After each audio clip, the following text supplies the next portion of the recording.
Hey everybody, it's the Archispeak podcast, and we warned you that if you called 415-484-8496, that we might play what you had to say on the air. So this week, Jess Stafford from Modus Operandi in North Carolina gave us a call. Let's see what he had to say. Hello? Hey guys, this is Jess Stafford with Modus Operandi Design and Big Time Small Firm on Google+. I wanted to finally take you up on your invitation to call and let you know just how much I really enjoy listening to the Archispeak podcast. Every episode I've listened to so far had its own individual degree of just, relevance and familiarity, and it's just a pleasure to listen to y'all's informal conversational style, and y'all have a really good chemistry that comes through on the episodes.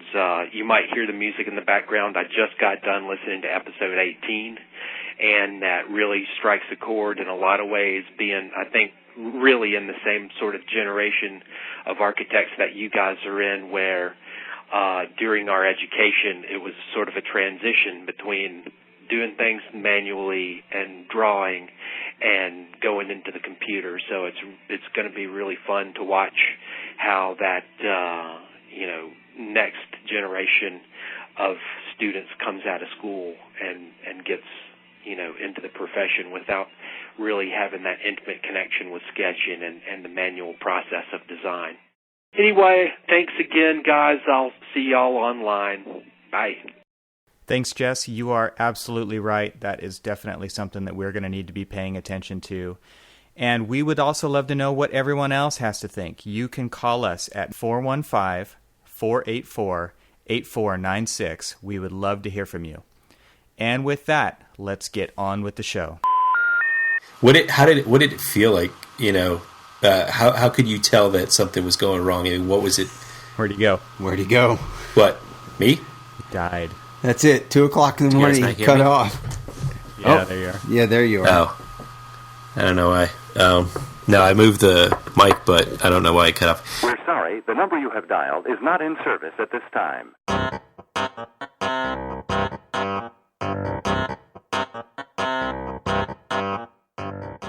Welcome to Archispeak, the podcast that dares to peek under the architectural kimono, where we show you what it's really like working in the field of architecture.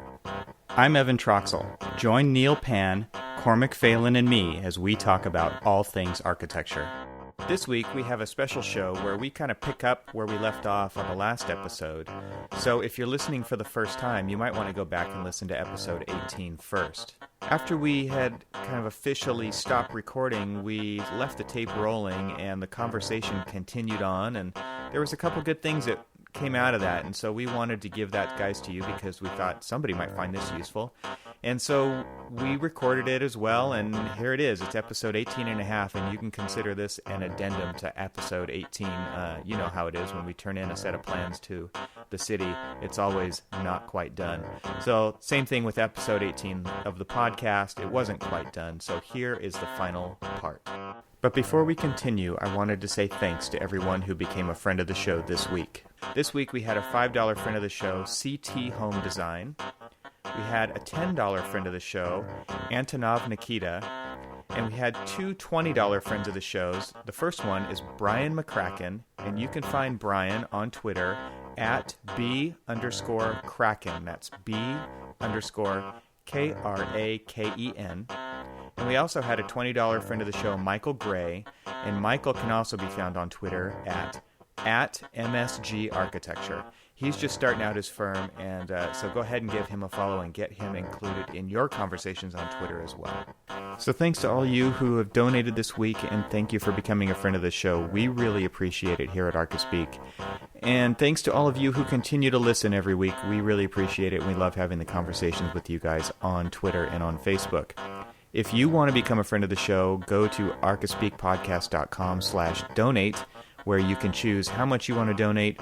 All right, I think that is it for the business of the show. Let's go ahead and rewind the tape.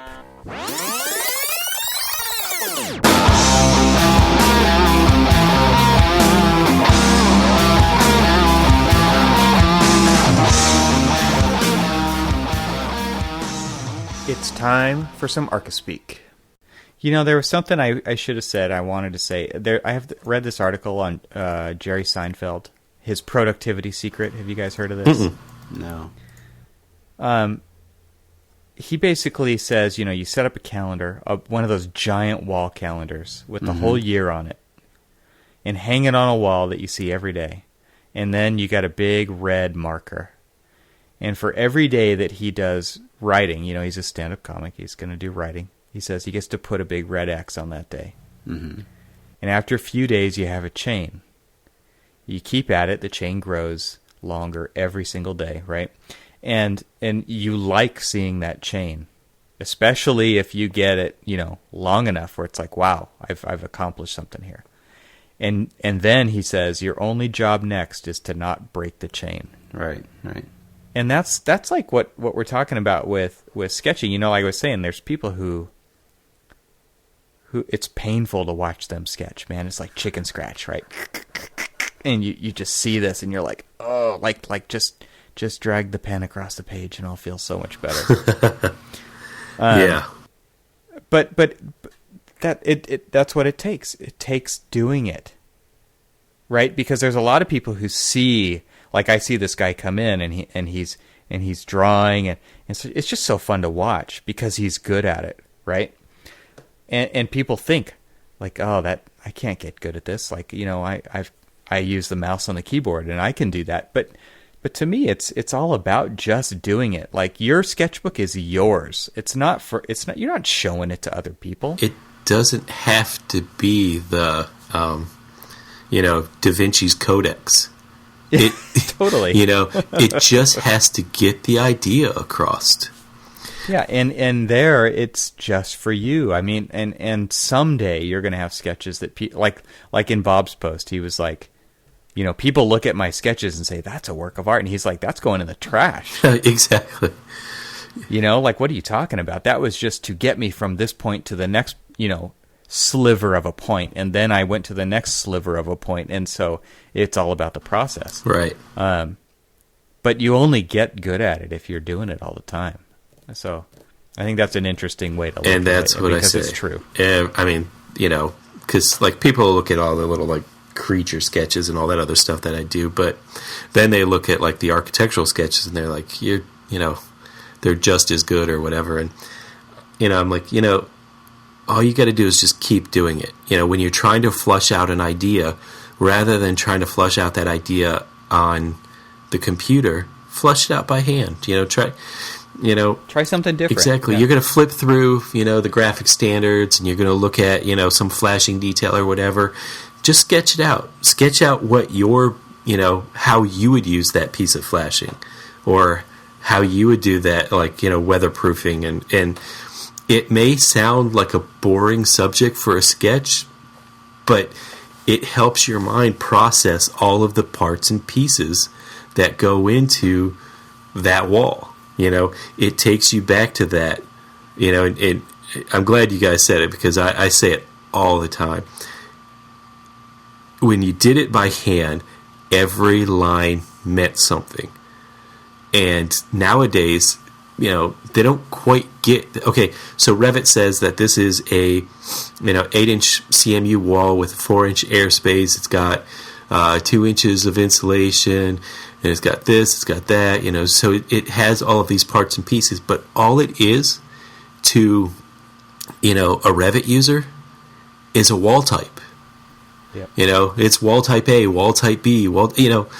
To me, it's, you know, this whole entire composite, and that each of those lines actually means something, so that if by some chance it graphically, you know, kind of like gets muddled together, that to me tells me that there's going to be a problem or a question coming up on what exactly it is that wall is supposed to be doing, because if you don't note the hell out of it, it's just going to be a bunch of, you know, inked lines.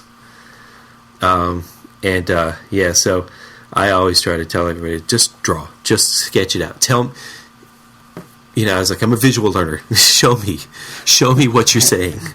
Act like I'm 3. Exactly. I had a couple of different professors. They happened to be married too, but at Cal Poly, and they would always start the studio out, or at least at some point usually sometimes in the middle towards the end. In fact, this one professor, what she would do is during our studio time, she'd walk around, talk to everybody, about their ideas, what they're doing, and everything. And then she'd disappear for a little while. She'd go down to the resource library and pull slides of, things that were related or in historic. She was also a history professor there. So she'd pull out historic slides and all kinds of stuff. And then later in the day, she'd come back, set them all up and say, okay, everybody come on over here. And then she'd start showing us slides and, okay, so-and-so's got this part, is working on this, and here's something similar or related or that works within a theme or you're struggling with this. Well, here's something that, maybe you can refer to or something.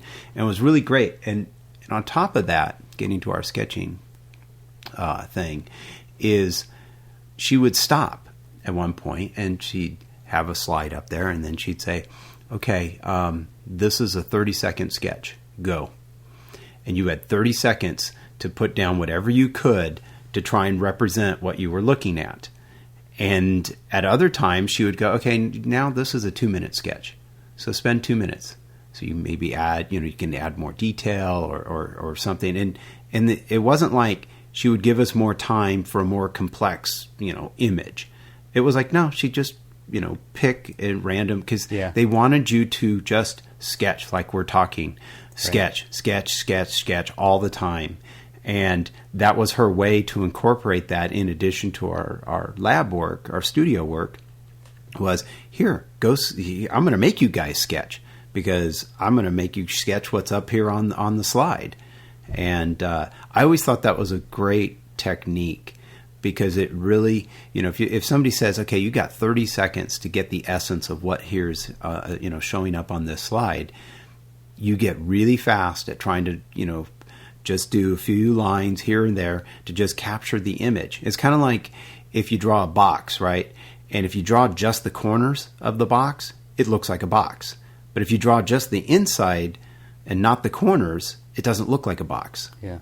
It's that idea. Your mind is filling in the gaps. Right? Your mind fills in the gaps. And it's okay, well, how do I capture just enough so that the mind can fill in the rest of the gaps to, because I only have 30 seconds to get this down on paper. Yeah. So I always thought that was a great technique and something that, quite honestly, I got away from. I don't do that anymore. So I probably need to get back to it. Yeah. I mean, when I was in school, it was, I always, on my final presentations, would have a series of images along the bottom that were sketches of what I had been through that quarter to get to the final answer that I was presenting that day. And I always felt, there was a lot of people who didn't do that. And it was just a personal rule of mine that I had to have process on the boards. Because if I didn't have process on the final boards, it was I could have just copied this from somebody. Right. But this is proof. It's like when you're doing math and you're in grade school. You've got to show your work, right? Yeah. So that the teacher knows that you actually understand the concept. And to me, it was the same thing. You've got to show your work, because if you don't, then, because how great is it during that final presentation to point back to where you were 3 weeks earlier and say, well, when I was here, this is what I was thinking. And then it clicked, right? And everything kind of worked itself to the next level. And you get to kind of take the jury through that process. I thought, that was always a winning scenario for me, to be able to do that. Because even if they didn't care for what you came up with in the end, because maybe it's not their aesthetic, or they could have, of course, you could have solved it a different way. It was always it always made sense, because you could take them through the process, and I still do that to this day. Yeah, it's that important. Well, my my little cut sheets for my projects for a portfolio, and if I do a digital portfolio to send off to somebody, all of my sheets, if I'm just doing a one-sheeter, I have the, concept sketches at the top. And then if it's already built, then I'll show photographs of the built project with a explanation along the side of the project and everything else. But if I, on my expanded one, I'll show like a sheet that has, process sketches, and then, I'll show like elevations, and then I'll have process sketches below it, just, kind of like what you were saying. And I, because I think what I'm trying to convey to them is that I've got, I have the ability, if I was, looking for a new job or whatever, I have the ability to actually be able to think through the project, both, CAD-wise or, pencil-wise. And it always seems to, it always stands out to them because they're like, oh, yeah, you're showing us the process. You're showing us that, one of the most integral parts of the project is the process itself. You're using your grade school, what you learned in grade school. You're showing your work, right? So well, and you can do that digitally too. And when I was teaching at Cal Poly, it was always like, you guys, you need to be saving snapshots throughout the entire process so that you can show how you got to the final solution, because there's so many times where, like I said before, it's just you just present the final solution. And I think when people work digitally, especially now that we're working in Revit, there is no such thing as save as anymore. Right. But when I was teaching Form Z and ArchiCAD, it was always like save as, right? You decide how much you're willing to lose between saves, right? Right. So if you save every 15 minutes, well, if you're saving over the old file, all you have is the most recent file. But if you're save as, which is called now incremental saving, right? If you do incremental saving, you get to decide how much you're willing to lose. But the other side benefit to that is you've got a process. And so at the end, if you end up with 100 different files, it's pretty easy to go back and do a snapshot from every one of those and say, okay, here's how I got from 0 to 1, right? But so many people don't do that. Now it's just the central file. Right. And all it is a constantly changing file that you'll never be able to go back and say, what did we do earlier on with this stair? Right. Well, I don't know. There's no way to get back to that point. All you can do is try to dig old prints out of the trash, right? But if you've got save as, that's a huge thing, and I don't think enough people think like that. Yeah, because I loved, even without doing like the save as, I would like do something. Just screenshots or print it out or whatever. Or just in that file, I would like copy a plan like 100 times within that one file. And it'd be like, here's concept A, concept B, concept C, and it's just, here's what I did last week, here's what I did, now. And sure, it made the file big, but at least I was able to go back and kind of see, oh, you know what, I really did actually like that stair, and it worked better than, where I'm at now, or, maybe that one worked and I kind of lost the essence of it, kind of thing. And these are all great tips. This is good information. So Neil, how is it going with you? You draw a lot by hand, but you're trying to learn Vectorworks. How's that going? Not very well. Good and bad. Let me put it to you this way: the firm I'm consulting with, they use Vectorworks, but they use Vectorworks. They've been using it since MiniCAD. Yeah, and so MiniCAD, was a more of a basic program, didn't have 3D, and Vectorworks has evolved. And I think you said that they kind of use it the same way they always have, right? Yes, exactly. And so the challenging part there for me, or the thing that's most difficult, is I'm learning the basics. Okay, so I can draw squares and lines and things like that. I can get around the program. So I'm learning that portion of it, which is important, right? You have to learn the basics. So I can do that now. I'm a few months into it, so I'm still pretty raw at it. But you set me to a task, and I can hit the same 6 different commands, 100 different times, just as fast as the next guy. But but with the challenge that I have is that as I'm trying to work on this project, is I'm trying to do it as a model. Okay, or you know, I mean, I've got a story, and you know, I have walls, and there's heights to them, and things like that, and you know, and so trying to do that, the problem is I have just no experience in trying, and a lot of the learning materials out there, they teach you tips and techniques and things like that, but I can't find anybody who's like giving technical information about how to put together a set of frickin' drawings. Yeah. You know, it's like, oh yeah, you can draw this, you can model that, but it's like, how do you put together, you know, a real set of drawings? What is Sounds the proper just like way architecture school. to set up? Yeah, I mean, you know, what is the proper way to set up a default file? You know, so that you've got your layers, and in Vectorworks they use something called classes, which are like layers in AutoCAD. Layers, really, in Vectorworks are more like stories. So, like, you know, the idea is that you have a layer and it's a story 1. You know, layer 2 is really story 2, and you control So they're everything. like sets of things. Sort of, but you control everything else through what they call classes. So, like, the traditional drafting way is, you know, you put like all your doors on a layer, all your windows on a layer. Maybe they're on the same. You put walls on a layer. You put furniture on a layer. In Vectorworks, the concept is it all basically goes on the same layer, but you have a door class, you have a windows class, you know, you have a wall class. Well, they're just kind of smart, right? They're automatically on those things. Yes, exactly. When you put in doors and windows, if you're using the standard ones in the program, they go to those classes. Right. And so the challenge for me is that in the firm I'm working for, they're very, very, very, they only do production housing. And they do it a certain way, and they've been doing it this way forever, and it works really well. I'm not doing a production housing project. So it's like I can't even like take their defaults and then start using them. You know, so I'm still like, okay, open new file, starting from scratch.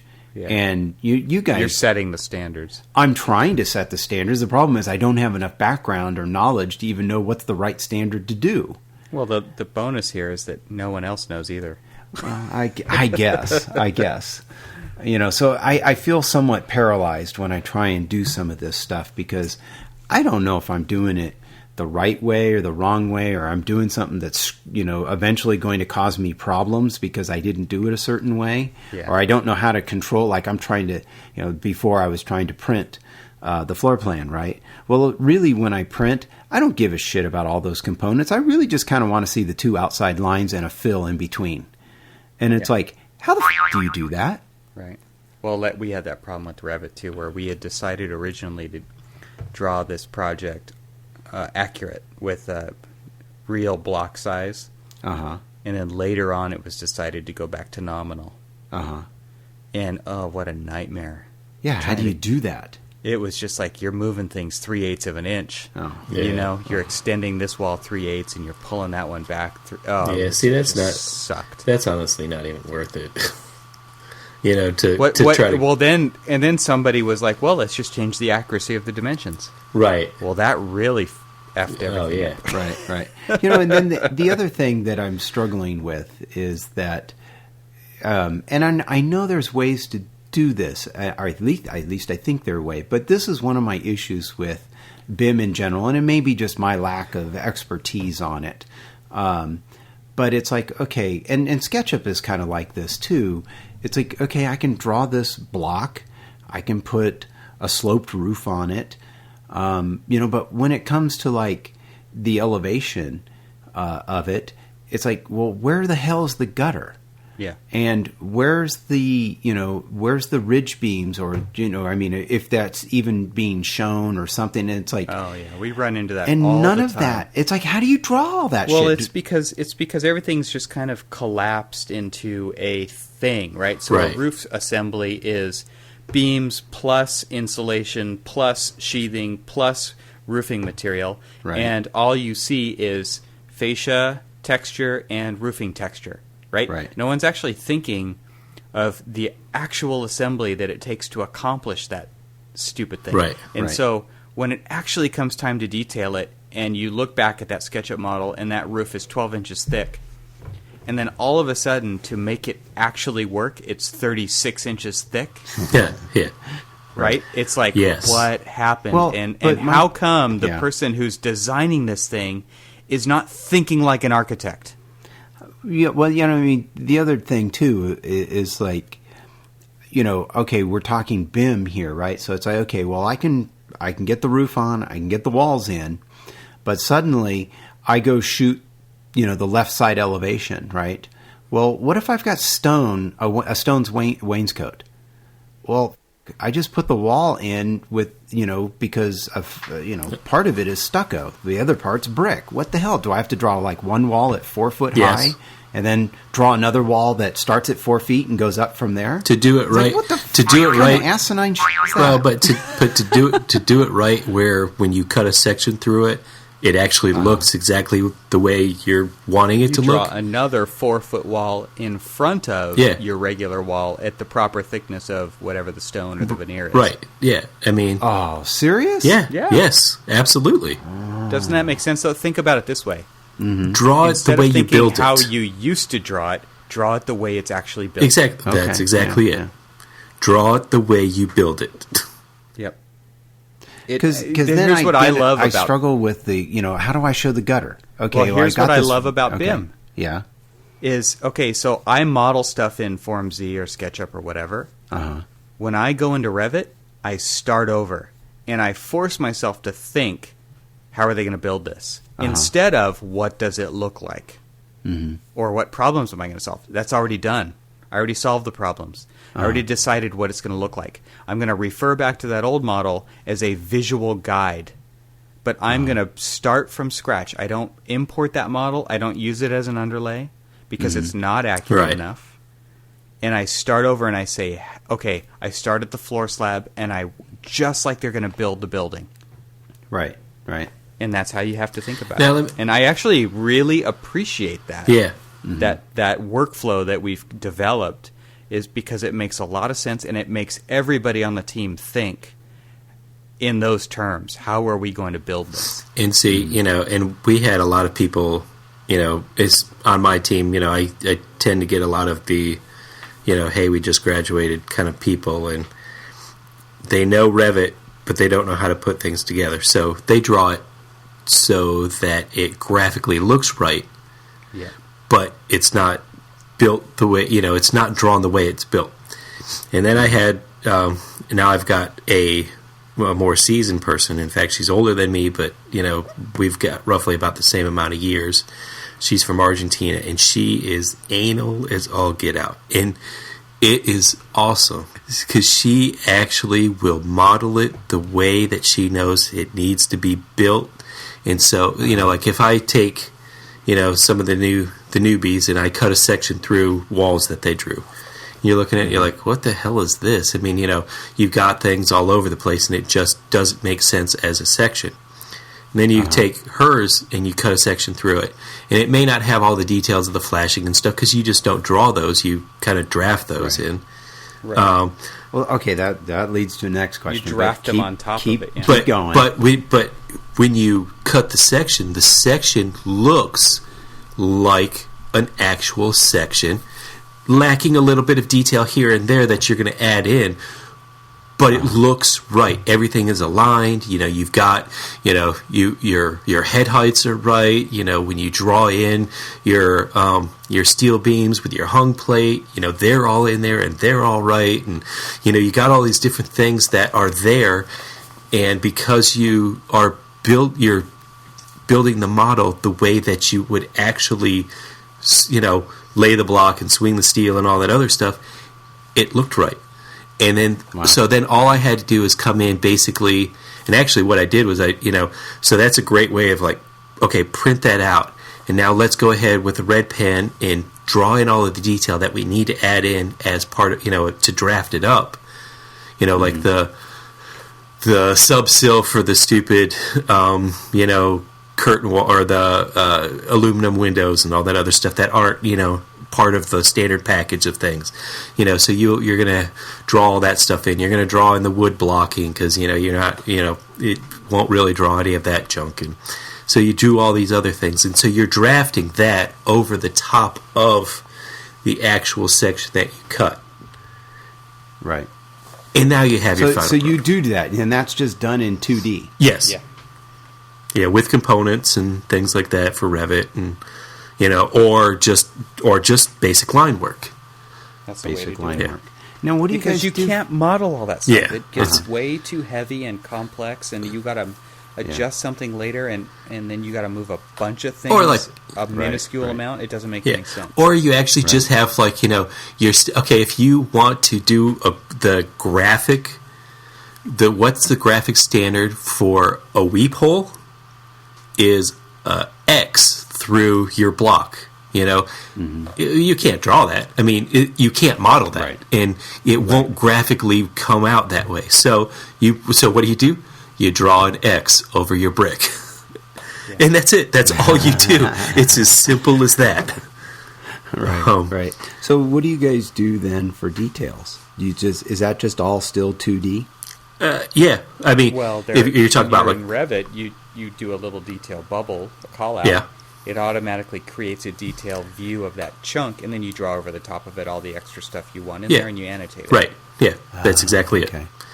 But you don't do all that stuff in the model. No. You don't draw the sill plate. You can't- and the double you top plate, can't. and you don't do any of that stuff. You just draw a wall. Right. Right. And your wall it should have the layer of 5/8 the 5/8 gyp on the interior. Sure. And it'll have a half-inch of plywood or whatever. It'll have the Right. dense glass and the stucco on the outside, whatever it is. But when you actually cut a wall section through there, those layers will show up. But then you'll go in and add in, the anchor bolt and the footing or anything you Right. need to add to make it a real detail. You do that in just Interesting. 2D where you need it because it's typical, right? Okay. Yeah, because if you see like a structural model, when they send the structural model over to us, there's no way that they can get all of the detail that's typically involved, like an anchor bolt pattern and things like that. Well, and they don't want to. Yeah, exactly. Right? So They can't. you will actually see when you click on the sheets, you look at the sheets, and the sheets are they're polished. They're exactly what you want them to look like. And you can click in, you can activate that view, and you can go in and you can click on that stuff, and you see that it's all drafted. It's all, there isn't, so it's just black and white lines. There's no actual modeling of it, but it's over the model.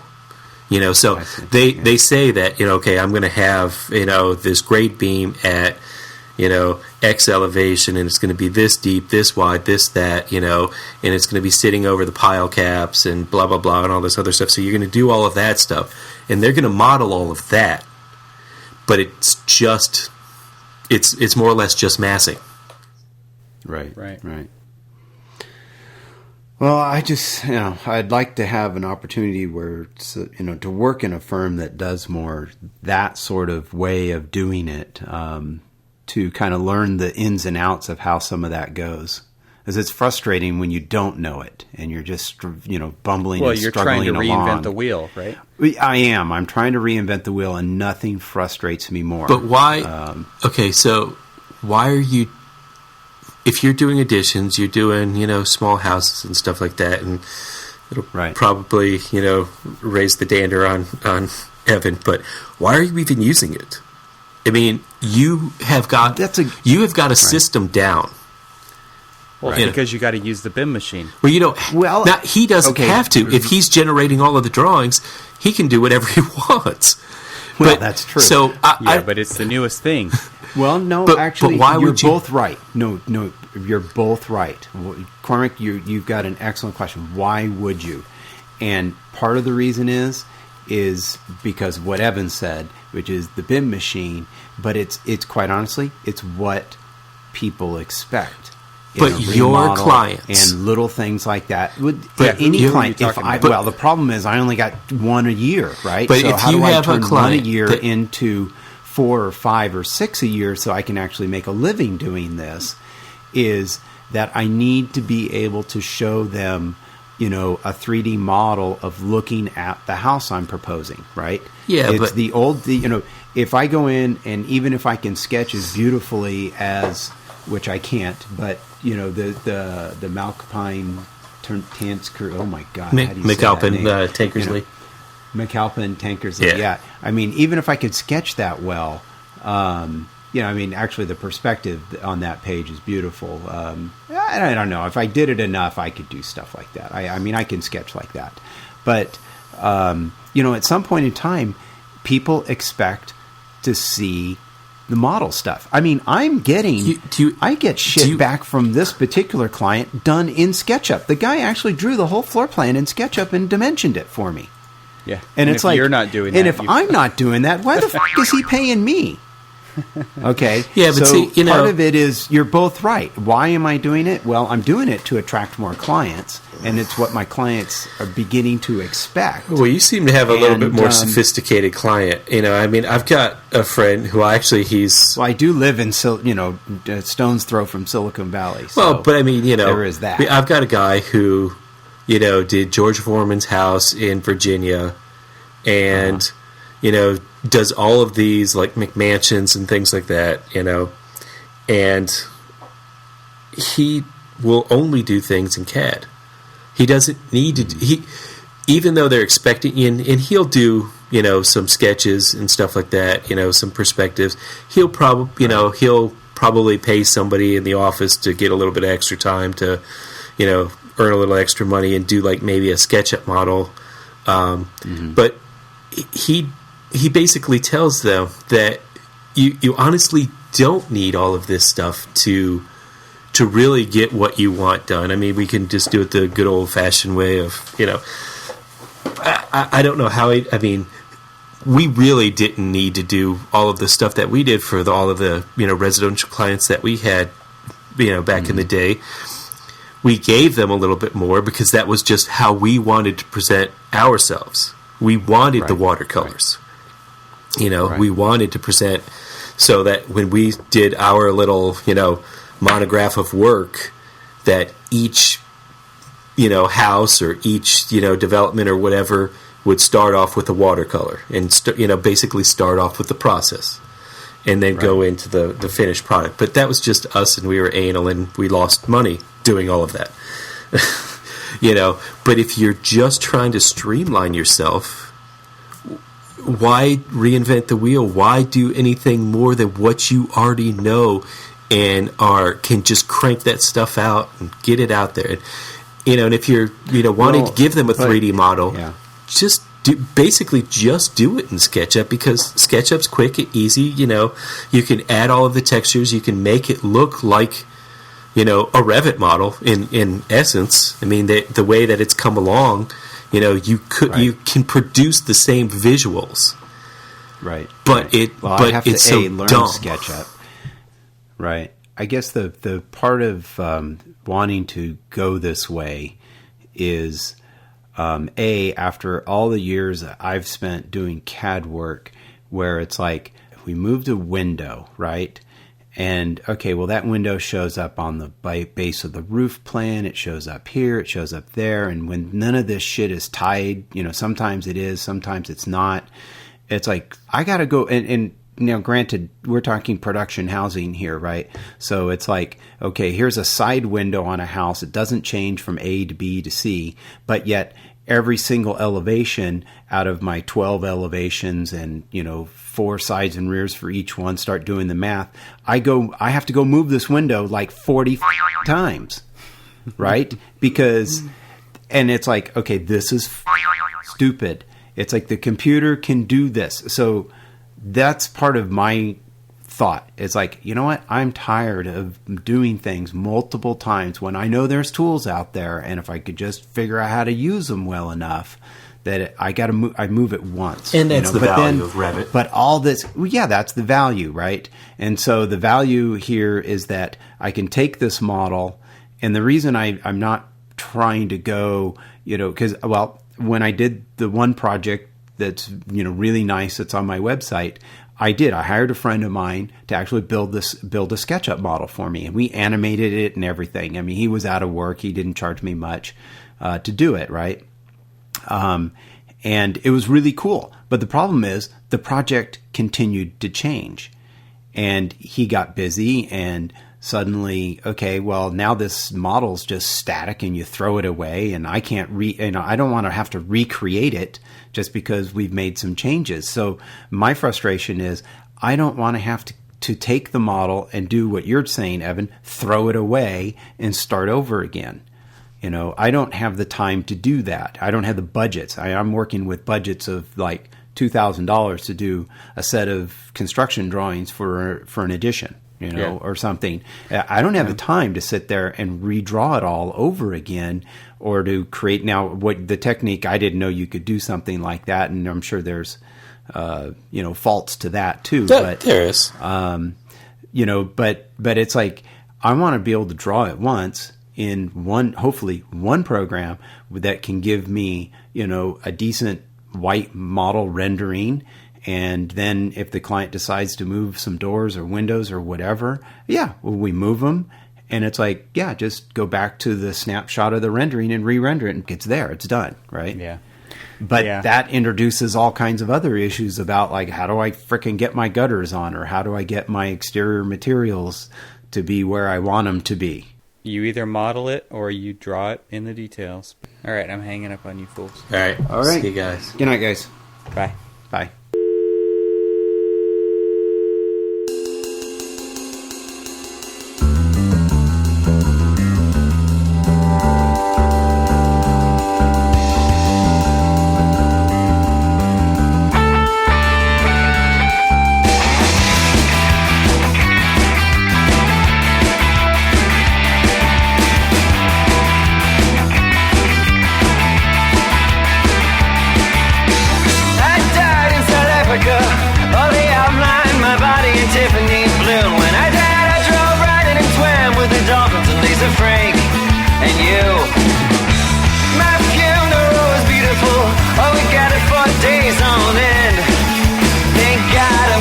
My kind of luck, I'll be up on the block in front of all of my friends. This is what you get. This is what you get. This is a schedule, this is a set. It's unpredictable lest you forget. If you blow, you can bet. I know. This is what you get. This is a schedule, this is a set. It's unpredictable lest you forget. If you blow, you can bet.